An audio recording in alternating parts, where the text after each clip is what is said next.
Bonjour à tous, j'espère que vous allez excellemment bien. Aujourd'hui on se retrouve pour faire le débrief du Dakar avec l'étape du jour, une étape numéro 9, une étape de transition avec quand même un peu plus de sable. Enfin, c'était des pistes rapides avec pas mal d'herbe à chameau qui pouvaient provoquer des chutes, demandées notamment à Tosha Charena. Et puis il y avait des conditions, c'était rapide. Euh, Pas forcément beaucoup de grosses navigations, on n'a pas eu forcément beaucoup de mecs qui se sont perdus, mais ouais, il y avait un rythme en fait incessant sur cette étape, et puis surtout il y avait quand même des questions à se poser. Est-ce qu'il faut ouvrir l'étape de demain? Est-ce qu'il faut pas ouvrir l'étape de demain? Parce que l'étape est très courte, donc c'est vrai que ça cogitait, je pense, dans la tête de pas mal de concurrents, parce qu'il ne reste plus que 3 jours de course, dont 2 jours importants, hein, jeudi et mercredi, parce que c'est vrai que vendredi c'est plus une étape.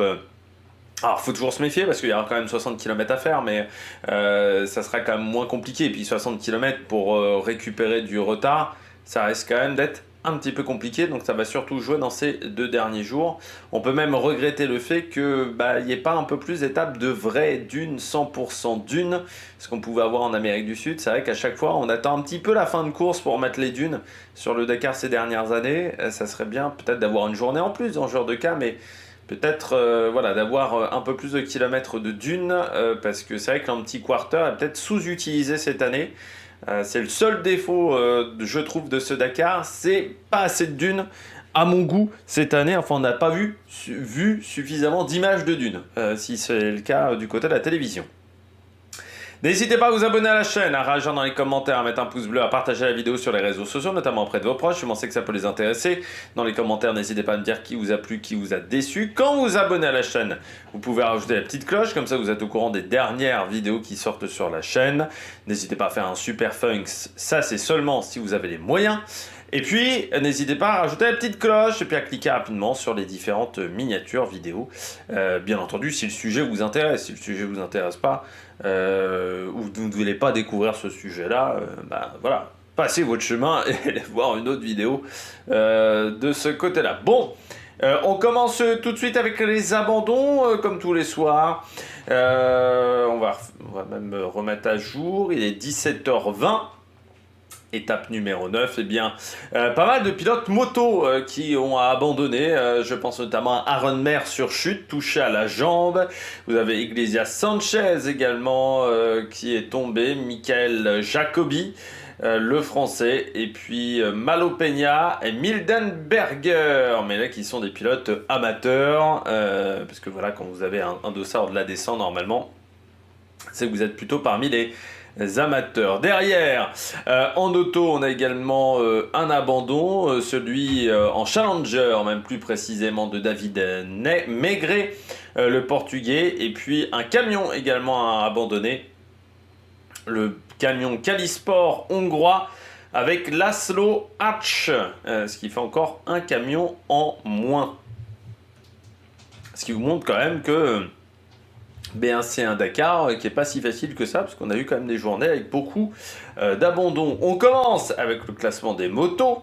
Pour commencer, victoire aujourd'hui, du pilote qui ouvrait et qui a mis du gaz aujourd'hui. Luciano Benavides n'a jamais été rattrapé sur cette spéciale, et c'est ce qui lui permet de s'imposer aujourd'hui, ce qui montre là encore que la navigation n'était pas infaisable, parce que encore une fois, Benavides a réussi à ouvrir sans trop de problèmes. Belle stratégie du côté de KTM, parce qu'on a Daniel Sanders qui est 3, c'est-à-dire que les deux seront extrêmement proches demain sur l'étape de dune.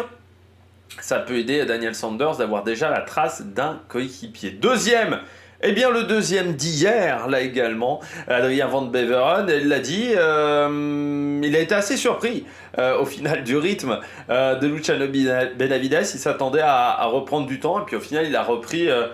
Il n'a rien repris, il n'a jamais réussi à la rattraper. Voilà, il disait, il a mis vraiment gaz à fond. Parce que quand il a vu la car au refueling, donc à l'essence, Van Beveren, il a vu l'écart parce qu'il y a les tablettes avec le décompte, quand vous pouvez repartir ou pas. Et Van Beveren, il a dit, ah oui, donc j'ai absolument rien repris à Benavides, donc il va falloir que je cravasse.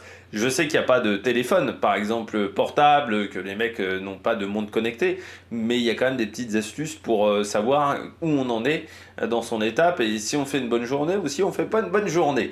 Le troisième, eh bien l'Australien Daniel Sanders, hein. Jusqu'à maintenant, il a raté qu'une seule étape Sanders quand il ouvrait l'étape 3, où il s'était un petit peu perdu, il avait jardiné pendant une dizaine de minutes. Sinon, pour le moment, c'est parfait, hein, Sanders. Hein. Il n'y a pas d'erreur, il va vite, il se débrouille en plus pour assez peu ouvrir. On va voir demain, hein, mais bon, pour le moment, il fait un sacré boulot, Daniel Sanders, et puis surtout, bah, c'est le pilote qui va le plus vite et qui tombe pas. On a vu aujourd'hui Sharon est tombé, Van Beveren était déjà tombé. Lui, il ne tombe pas, il arrive à aller vite sans tomber. Alors, on va voir si ça va tenir encore pendant 3 jours. S'il arrive à faire ça, ça sera l'égal de Marc Coma, le dernier à avoir réussi à dominer un Dakar de bout en bout. C'était lors du premier Dakar sud-américain en 2009. Je ne sais plus s'il y avait Cyril Després cette année-là sur le Dakar. Hein. Mais voilà, il avait dominé complètement le Dakar Marc Coma cette année-là en Amérique du Sud. Sainz aurait pu le faire, je crois. Il n'était pas loin de le faire, Carlos Sainz. Mais bon, il était tombé... il avait raté un pont à 2 jours de l'arrivée, un truc comme ça. C'est comme ça que Giniel de Villiers s'était imposé. Benavides qui fait une bonne deuxième semaine, hein, le pilote KTM. Première semaine un peu plus discrète, là c'est vrai que ça met du gaz, pas mal de gaz, mais il aimerait peut-être un peu plus de dunes lui aussi. Quatrième, Ricky Brabec avec Skyler Hoves. Quelle va être la stratégie chez Honda? C'est vrai que normalement, bon, il y a toujours Van Beveren, mais Brabec est aussi un des leaders de l'équipe. Or, Brabec, à la régulière, il ne pourra pas gagner. Skyler Hoves non plus. Est-ce qu'on va demander du côté d'Honda, est-ce que ces deux pilotes-là fassent porteur d'eau, un pour Van Beveren, l'autre pour Sharena? Ça pourrait être l'idée dans les prochains jours, parce que en gros, à la régulière, ils ne reprendront pas 30 minutes en moto, donc surtout qu'ils ont souvent eu du mal un petit peu comment dire, en navigation. Enfin, ils n'ont pas été exemple de tout reproche en navigation, donc ouais, je pense qu'ils vont être équipiers, peut-être aussi avec Romain Dumontier, hein, qu'on a en Rallye 2, aussi, qui va peut-être embarquer des pièces avec lui pour aider ses petits équipiers du team HRC. Sixième, la dernière Hiro Inacio, vraiment, lui, début de Dakar, très lent. Depuis, il va sur un très très bon rythme, hein, 5 minutes aujourd'hui de perdu, mais voilà, il arrive à trouver du rythme. Alors, il y aura encore des petites choses à régler pour l'année prochaine, mais pour un premier Dakar avec l'Aéro, je trouve qu'il a fait vraiment une deuxième semaine très intéressante. C'est vrai qu'il était parti pas sur un gros tempo, mais là, ça va beaucoup mieux. Je pense qu'ils ont trouvé des réglages du côté du Chilien. Et puis Tosha Charena, qui est tombé aujourd'hui. Hein, si vous avez regardé la chaîne d'équipe, vous avez vu cette grosse chute. Heureusement, sans trop de gravité pour le moment, au niveau de l'airbag c'est bien déclenché, il a pu repartir, un petit peu ankylosé au niveau de la jambe, mais ce qui est tout à fait normal vu la vitesse à laquelle il est tombé du côté de Tosha Charena. Ça lui a fait perdre un petit peu de temps quand même pendant la journée, parce qu'il est tombé très vite, il a perdu 2 minutes d'entrée, et puis les 4 minutes d'après, c'est vraiment sur le rythme de course du côté de l'Espagnol, qui est toujours deuxième du général pour le moment, derrière Sanders, mais devant Adrien Van Beveren. Et puis on retrouve Mathieu Devez dans le top 10, lui avec le team Bass, qui a fait une belle journée, le français, lui qui avait abandonné, s'était retrouvé hors course pour le général très vite. Du côté de Mathieu Devez, eh bien, il fait une belle journée. Surtout, il finit devant Edgar Canet, hein, du côté des Rallye 2, parce que je rappelle qu'il est en Rallye 2. Et puis, belle journée pour Santolino. Hier, il avait perdu plus d'1 heure sur des problèmes électriques. Eh bien, il est reparti avec un nouveau top 10 du côté de l'Espagnol. Romain Dumontier, 11e. Donc devant Epster aujourd'hui, qui fait pas une très grande journée, hein, Tobias Epster en passant. Et puis on retrouve eh bien, les premiers pilotes. Alors là c'est quand même assez incroyable. Les premiers Malmoto, Guinness est 12e, Melo est 14e. Ils vont quand même sur un rythme exceptionnel. Il finit Benjamin Melo devant Stéphane Zvitko. Et ouais, il a vraiment mis du gaz aujourd'hui, Benjamin Melo, et Guinness aussi, hein. Incroyable, hein, les deux pilotes mal moto. Et puis Martini, Romanchik, ils sont aussi dans le top 30. Donc on a encore 4 mal moto dans le top 30 et 2 dans le top 15. Donc, assez exceptionnel quand même cette année, cette catégorie. Voilà, certains mériteraient peut-être d'être avec l'aide de mécaniciens, mais ça va à un très gros rythme quand même. Et puis on retrouve ensuite Stéphane Zvitko 15e, Agu Bright, le pilote Rallye 2 Honda 16e, devant Doherty. Dakar passe exceptionnel Doherty, hein. C'est vrai que je m'attendais un petit peu mieux. 17e aujourd'hui devant Drabowski, Niels Terick 19e et donc Tobias Epster qui perd 22 minutes aujourd'hui. Pas une très bonne journée du côté de Tobias Epster. L'avantage c'est que demain il aura pas mal de traces devant lui. Le pilote autrichien qui est deuxième en Rallye 2. Mais là qui a perdu du temps. Donc Martini Romanchik quasiment côte à côte avec Milan Engel à 27e. Et puis Charlie Herbst aujourd'hui dans le top 30. Toujours des petits soucis de main pour Charlie Herbst, des petits soucis de poignet. Mais c'est quand même une bonne journée, surtout que c'est pas forcément... C'est un terrain où il faut aller très très vite, il n'y a pas trop de navigation. Et en fait, la difficulté dans la navigation, c'est que ça va vite. Donc il faut vraiment mettre du gaz. Et c'est vrai que, voilà, faut encore une fois avoir... c'est un terrain qui n'est pas évident, il faut avoir... du cœur comme on dit, et c'est pas toujours facile pour des pilotes encore une fois qui ont un travail à côté, hein. Charlie Herbst qui dirige une concession, donc il fait pas du rallye raid, il peut pas s'entraîner autant qu'un Tobias Epster qui lui n'a pas de travail à côté et est quasiment un professionnel. Xavier Flick 32 aujourd'hui sur la auto, toujours là la auto, hein. La moto est performante, on sait que le moteur c'est un moteur KTM mais quand même le châssis autour fonctionne bien. Et puis David Casteux dans le top 40 encore, le pilote français, ancien pilote d'usine. Pour ceux qui ont connu les années 2000-2010 dans le Dakar, notamment en Amérique du Sud, où c'était l'un des animateurs, un des premiers Dakar en Amérique du Sud. Mike Windeman aujourd'hui a perdu beaucoup de temps, 2 heures. Le pilote allemand en mal moto, pas une bonne spéciale, peut-être des problèmes mécaniques pour Mike Windeman. Je voulais regarder, même si c'était son premier Dakar à Windeman ou son deuxième Dakar. Ouais, c'est seulement son 3e Dakar. Il n'avait pas fait de Dakar en 2024. 48e en 2022 et abandon en 2023. Voilà, peu d'expérience encore dans cette catégorie. Ouais, c'était... il avait eu une blessure voilà, en 2024 et il avait remporté une étape originale by Motul en 2023. Et, voilà, il avait été blessé et il avait dû se retirer en 2023 à cause de l'eau dans l'essence. Il faut savoir qu'en Arabie Saoudite, il y a beaucoup de soucis avec l'essence et il faut changer très régulièrement ses filtres à essence. Voilà, sur le Dakar. On passe au classement général en moto, pas de changement, Sanders toujours devant. Pour l'instant, il fait pas d'erreur, Sanders. Il a en plus un petit pécule d'avance, un quart d'heure sur Sharena, 20 minutes sur Van Beveren, c'est déjà pas mal. Quand on regarde comment se sont jouées les dernières courses, les derniers Dakar en moto, ça commence à faire un beau petit pécule d'avance. Pour l'instant, si Sanders ne fait pas d'erreur, ça ne reviendra pas, ils ne reprendront pas 20 minutes. Il faut qu'il fasse une erreur de navigation, qu'il ait un problème mécanique, mais une erreur de navigation, ça peut le faire. On verra demain si c'est très dur, je pense que ça sera très dur.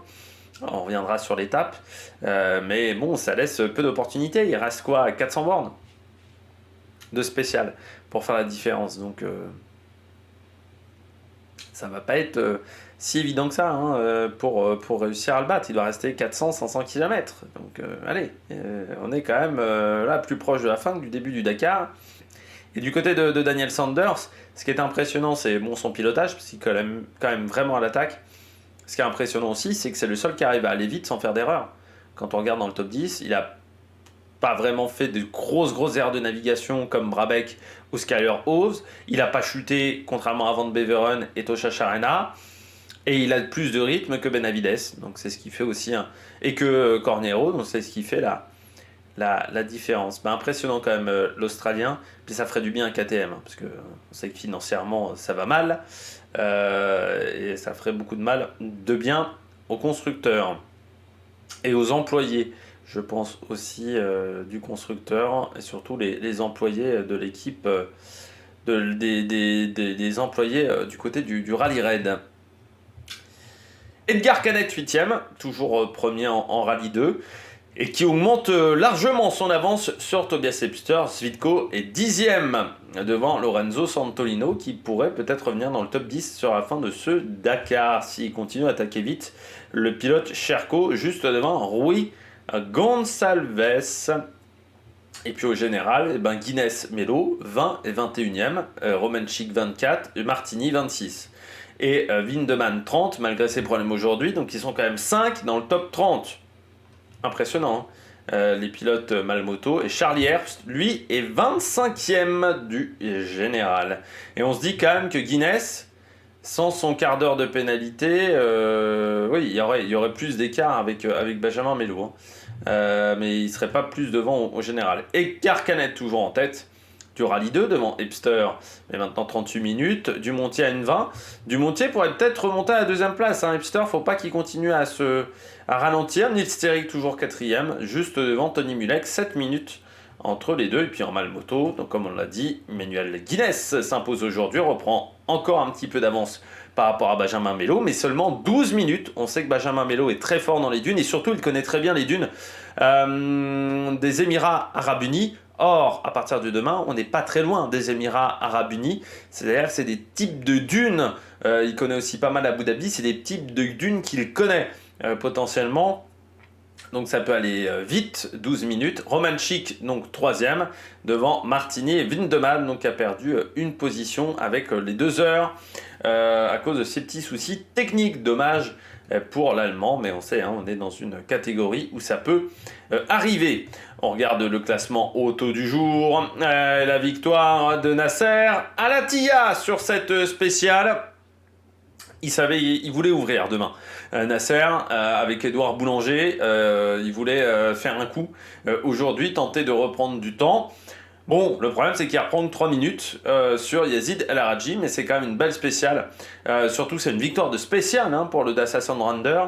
Je crois que c'est la première victoire de spéciale sur le Dakar pour le Dacia, qui jusqu'à maintenant a quand même pas réussi à avoir le même rythme que sur le rallye du Maroc.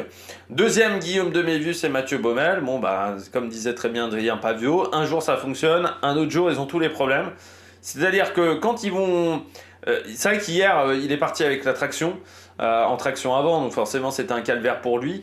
Mais il est parti loin quand même aujourd'hui de Mébius, donc il a dû remonter un peu dans la poussière. Il a dû prendre des risques.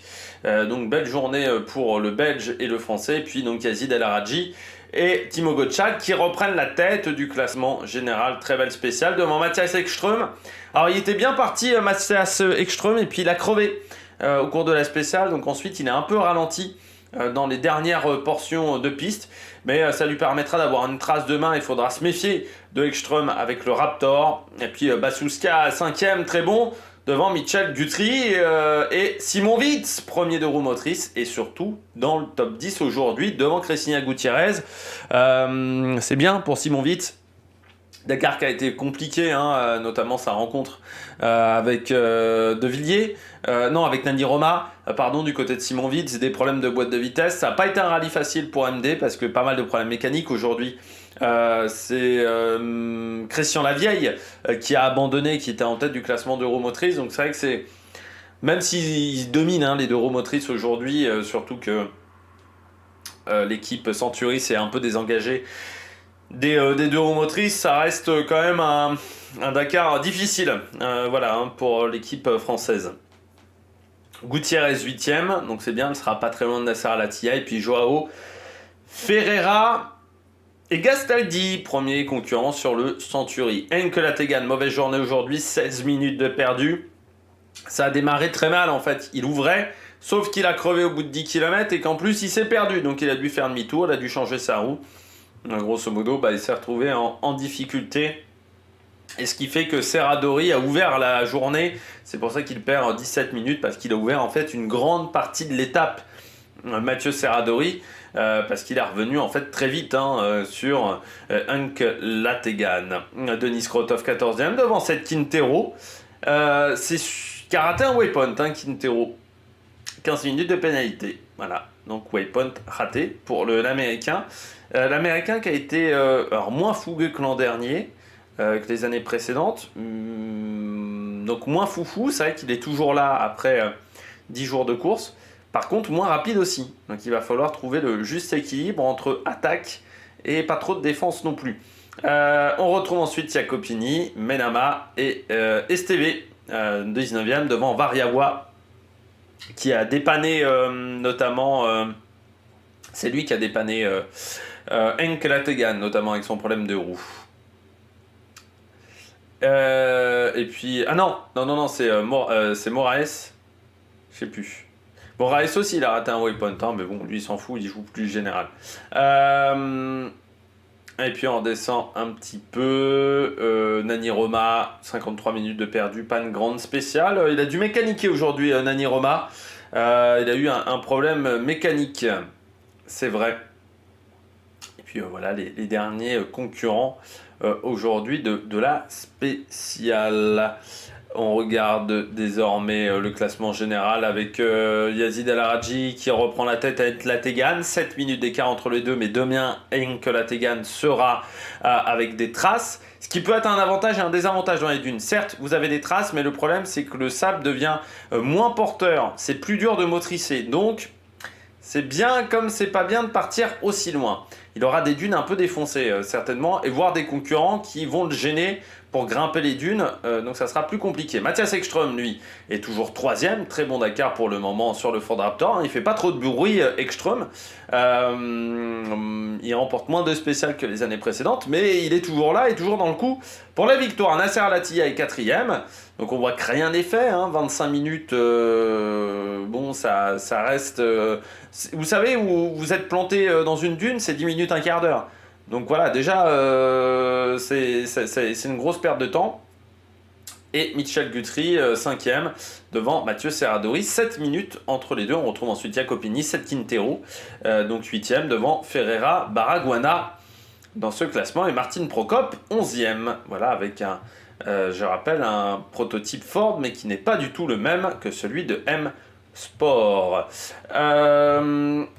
On passe au classement d'Euromotrice aujourd'hui avec donc la bonne journée de Simon Witt, mais c'est Pierre Lachaume désormais qui est en tête avec 2 heures d'avance sur Joubani, et Hugues Moilet qui est 3e avec un off-road concept, et on a Petrus sur un véhicule de son team qui est 4e devant Simon Witt et Mike Delfino. Malgré leurs multiples problèmes techniques, ils sont montés à la 5e place. Grâce aussi à l'abandon de Christian Lavieille qui était devant dans la catégorie, mais plus vraiment de suspense là aussi en 2 roues motrices. Et puis en stock, là on avait plus de suspense hier, eh bien il n'y a plus qu'un quart d'heure, voilà, parce qu'on a le Basso encore perdu 6 minutes aujourd'hui par rapport à Akira Miura dans cette catégorie avec la bagarre entre les deux Toyota. Aujourd'hui, victoire de David Zillet en Challenger, le pilote argentin qui s'impose pour la première fois, je crois, dans la catégorie. 11 secondes seulement d'avance sur Al-Kouari, le jeune pilote talentueux du Nasser Racing. Al-Attiyah, 3e, devant Cavigliasso, qui a repris un petit peu du poil de la bête après 2 dernières journées où il avait perdu pas mal de temps sur ses adversaires directs. On retrouve ensuite Colin Liverton et Gonçalo Guerrero qui sont juste derrière. Les 2 pilotes du junior team Red Bull. Pao Navarro qui avait remporté hier sa première spéciale dans la catégorie est 8e, juste devant Yazir Zeidan et Michael Metsch. Les perdants de la journée dans cette catégorie, c'est Paul Spearing, le perdant, qui perd 33 minutes aujourd'hui, problème technique, voilà, sur son véhicule. Et puis on retrouve Antoine Méo, belle journée, 22e, seulement 40 minutes de perdu avec son buggy hybride. Et pas mauvaise journée également pour Alexandre Giroud, qui progresse de plus en plus dans la hiérarchie de la catégorie. Alexandre Giroud, 17e, voilà, dans le classement. Je redescends un petit peu pour voir s'il y a d'autres pilotes qui ont souffert. J'ai raté Daniel Kiel. Dania Akil. Oui, eh ben, elle n'est pas dans le classement, Dania Akil. Donc elle a dû avoir un problème.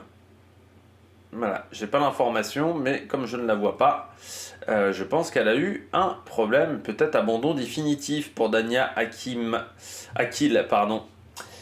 Le classement général, Nicolas Cavigliasso, 27 minutes d'avance sur Guerrero, qui est son adversaire le plus dangereux désormais, et le seul adversaire, on va dire, dangereux pour la victoire finale, car les sparring sont à 1h et Pao Navarro à 1h47 désormais. En SSV, classement de l'étape, eh bien c'est Chaleco qui remporte une nouvelle spéciale. Autant il avait eu du mal en première semaine, autant eh bien là il a collectionné les victoires des spéciales devant Broekheger. En fait, Broekheger a pris une pénalité de 7 minutes, notamment pour excès de vitesse. González Ferrioli 3ème devant Sadler, Joao Montero. Xavier Dussoultret a perdu du temps aujourd'hui, à 9 minutes, pas une journée incroyable. Et les dernières, Gérard Fares, Sarah Price, elle a perdu 15 minutes sur un waypoint manqué. Ça lui coûte cher parce qu'elle aurait pu aller chercher la gagne quasiment sur cette spéciale. Florian Vessade, lui, est 12ème devant Manuel Andouja. Et on a failli avoir un vainqueur un petit peu surprise aujourd'hui. C'était Grégory Lefort, le débutant, le rookie, qui était en tête quasiment jusqu'à la fin de la spéciale. Et puis il a cassé un amortisseur, donc il a perdu 1 heure, mais il aurait pu gagner la spéciale, vraiment, Grégory Lefort.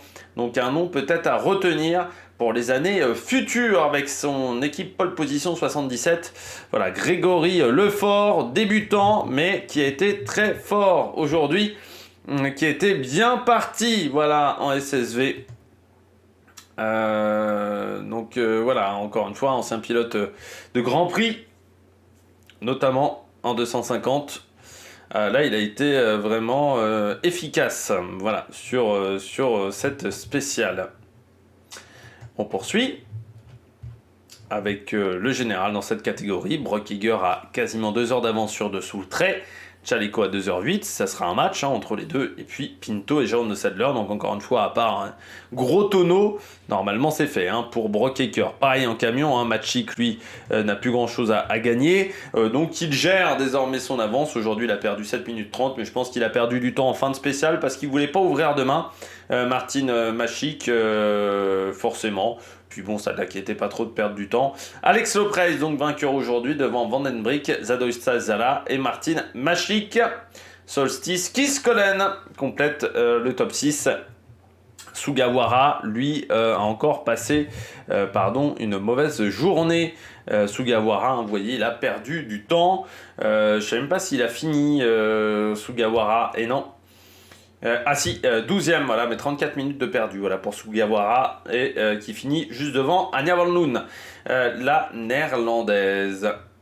Et puis au classement général, Maciek à 2h20, 2-3 d'avance. Il y aura quand même match entre Vandenbrik et Lopez, 5 minutes seulement entre les deux. Et puis ensuite Solstice Kiskolen, là aussi il y aura match entre les deux, parce qu'entre Martin Solstice et Martin Vandenbrik, il y a 1 heure. Seulement d'écart, parce qu'en camion, en 1 heure, il peut se passer beaucoup de choses. En classique, pas encore le classement, et en Mission 1000, donc victoire aujourd'hui de Juventini, à égalité avec Ikemachi, les deux sont à 20 points, et donc pour le moment, 15 points d'écart entre les deux, Pasquale juste derrière, avec Jing Zhaoshu et Jie Yang, et tout le monde a fini la spéciale. Aujourd'hui, encore une fois. On va regarder le classement classique de l'étape d'hier. Victoire de Santaolalla devant Traglio. Donc Santaolalla qui reprend encore du retard. Dick Van Rompuy, 4ème. Derrière Rezis et surtout devant Maxence Gublin et Anthony Souza. Si on regarde Valentin Simonet, très belle position, 14ème, qui remonte dans la hiérarchie du côté de cette catégorie. Et surtout, il finit devant Fabricia Ponce. On peut dire que ça peut être vraiment une cible pour lui dans ce classement. Et puis Hans Stacey, lui, continue de se faire plaisir pour le moment, le Belge. Un petit peu plus derrière. Et puis du côté du général, vous voyez que c'est Santaolalla qui est en tête désormais devant Traglio, 27 points d'écart, mais ça reste extrêmement serré, surtout que demain il y aura une grosse journée. Autant l'étape est courte dans les autres catégories, autant eux ils auront encore 300 km de spécial. Maxence Gublin 3e devant les Lituaniens Reisis et Dano Ravikius et des Polonais en 5e place du côté de ce classement. On revient à cette étape-là, sinon on va avoir des problèmes. Demain, étape extrêmement courte, 120 km pour les autos, 115 seulement pour les motos.